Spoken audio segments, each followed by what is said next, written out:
Policy बनाने का काम, जब भी कोई काम करते हैं उसमें सरकार की जो पॉलिसीज होती है उनका बहुत बड़ा योगदान होता है। क्योंकि सरकार चलाने में मुझे 2014 के अंदर जैसे पहले मौका मिला, उस समय ही पॉलिसीज़ कैसे बनाई जाए, उसके सामने क्या दृष्टिकोण होना चाहिए, ये सब बातें उस समय ध्यान में आई। और संयोग से देश का शासन उस समय नरेंद्र मोदी जी के हाथ में आ गया था। वो भी 2014 मई में आए थे और मुझे ये अवसर मिला था नवंबर 2014 में। जस्ट 6 मंथ्स का गैप हमारा है। मोदी जी ने कहा कि हरियाणा की एक सबसे बड़ी समस्या, जिसका मैडम ने भी जिक्र किया, वो है हरियाणा को लड़कियों को मारने वाला प्रदेश। ऐसा एक प्रचलित शब्द माना जाता था, गर्भ में मारना। अब जेंडर रेशियो को कैसे ठीक किया जाए, ये पहला अभियान आपको लेना होगा। हमने कहा ठीक है, आप शुरुआत करा दीजिए, बाकी हम करेंगे। 22 जनवरी 2015 को एक सम्मेलन करके उन्होंने बेटी बचाओ बेटी पढ़ाओ का ये अभियान चलाया। शुरू हुआ, बहुत लोगों ने चर्चाएं करनी शुरू की कि ये कैसा अभियान है, कभी इस प्रकार का तो राजनीति में सोचा किसी ने नहीं। उस समय जब हम सोचते थे तो एक बात ध्यान में आती थी कि एक politicians thinks for next election only, whereas a statesman thinks for next generation also. तो ये सोच जब मोदी जी ने हमारे सामने रखी, हमने उस पर काम किया। जो 860 के लगभग रेशो आती थी एनुअल जेंडर रेशो, वो हमारे समय में 923 तक पहुंची। अभी लगभग 920, 23, 25, 22 ऐसी रहती है। एक बहुत बड़ा इंक्रीमेंट इसमें हुआ।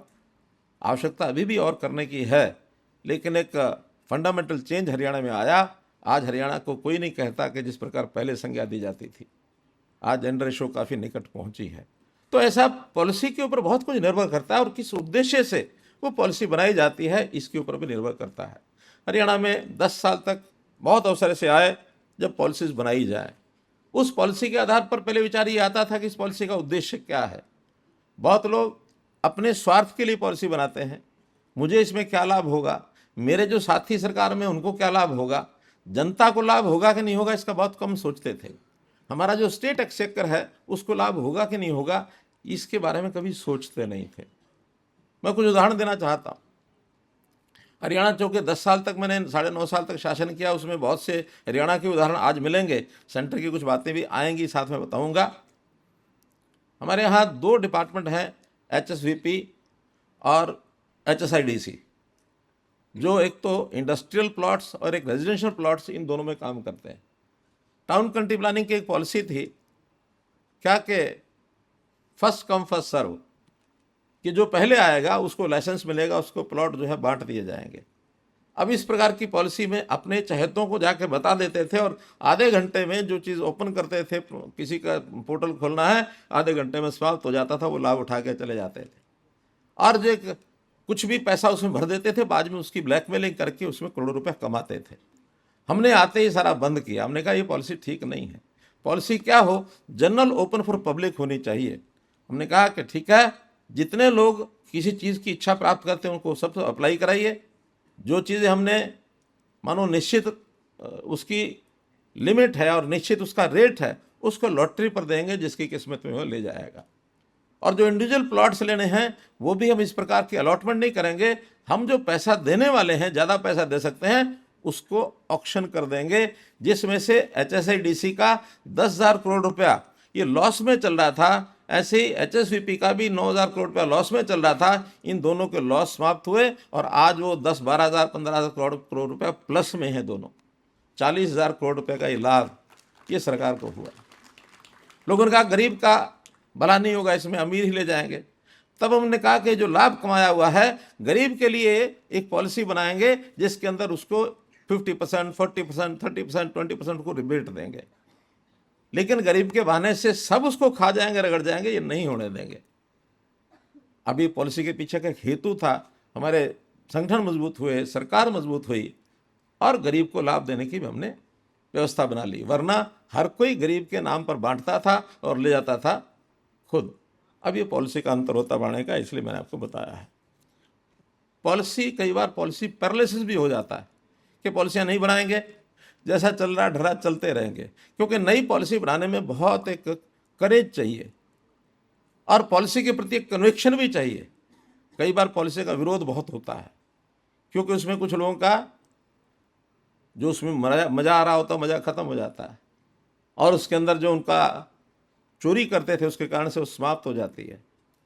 मैं दो एक पॉलिसी का जिक्र करता हूँ। हरियाणा के लोग यहाँ जो बैठे होंगे ज़रूर जानते होंगे, और मुझे लगता है कि 20-25% हरियाणा से के रहने वाले होंगे, उनको जानकारी होगी। वहाँ नौकरियाँ बिकती थी, और ये बहुत प्रदेशों में बिकती हैं। सिफारिशें करेंगे, अंडरग्राउंड मेथड अपनाएंगे कोई ना कोई, नकल चलाने के लिए भी तरह तरह का इम्पर्सोनेशन जैसे काम करेंगे, सिफारिश के साथ पैसे भी चलते हैं, कितने पैसे लाओ ये नौकरी दे देंगे। हमने मिशन मेरिट चला करके और नौकरियों को बिल्कुल पारदर्शी तरीके से देंगे, जिसका एक शब्द प्रचलित हुआ, बिना पर्ची बिना खर्ची। ये हरियाणा का शब्द है। अब उस पर बहुत सारे प्रदेशों ने इस पर काम करना शुरू किया, लेकिन कर नहीं पाए। हमने उसको सख्ती से किया, विरोध हुआ, हमारे अपने लोगों ने विरोध किया, और रिजल्ट उसका 5 साल के बाद आया। आज हरियाणा के बच्चे बच्चे पर, कि उसकी ज़बान पर यह शब्द है कि अगर नौकरी बिना पर्ची बिना खर्ची दी है तो ये मनोहर लाल के शासन में मिली है। युवा का एक बहुत बड़ी अपेक्षा आकांक्षा होती है कि मुझे आगे चल करके कोई अच्छा काम करने का, कोई नौकरी करने का एक अवसर मिले, लेकिन वहाँ जो ब्रिलियंट है वो पीछे रह जाते हैं, और जो नीचे का माल है वो ऊपर हो जाता है। तो कितनी तकलीफ होती है। हरियाणा बंद कर दिया। हरियाणा की लाइब्रेरीज जो खाली पड़ी होती थी, कभी कोई वहाँ जाकर पढ़ने की इच्छा नहीं करता था, पढ़ के करेंगे क्या, नौकरी तो मिलनी नहीं है। आज उन्हीं लाइब्रेरीज में 24 घंटे की जो बारी उनकी चलती है, रात के 2-2 बजे भी वो लाइब्रेरीज फुल रहती हैं कि हमको पढ़ने का अवसर मिलेगा, हम पढ़ेंगे तो सरकारी नौकरी मिल जाएगी। ये विश्वास बना है। कर्मचारियों के ट्रांसफर्स, पॉलिटिशियन सोचते थे कि इसकी गर्दन पर तलवार ट्रांसफर की ही है, कि जब चाहूंगा इसको उठा करके दूर फेंक दूंगा। और करते थे, वो घबराते थे कर्मचारी। हमने आने के बाद कहा कि नहीं, इसकी एक ट्रांसपेरेंट पॉलिसी बनाएंगे, बिल्कुल ट्रांसपेरेंट, जो कंप्यूटराइज्ड सिस्टम से बनेगी। उस पॉलिसी के आधार पर उसकी सीनियरिटी तय होगी, कि सीनियरिटी के हिसाब से जिसका जहाँ अधिकार वहाँ मिलेगा। हरियाणा के अध्यापक पहली बार जब हमने लागू किया, 94% of the teachers were satisfied कि हाँ, हमारा काम ठीक हो गया, हमें कोई खतरा नहीं है। अब हरियाणा में है कि नहीं?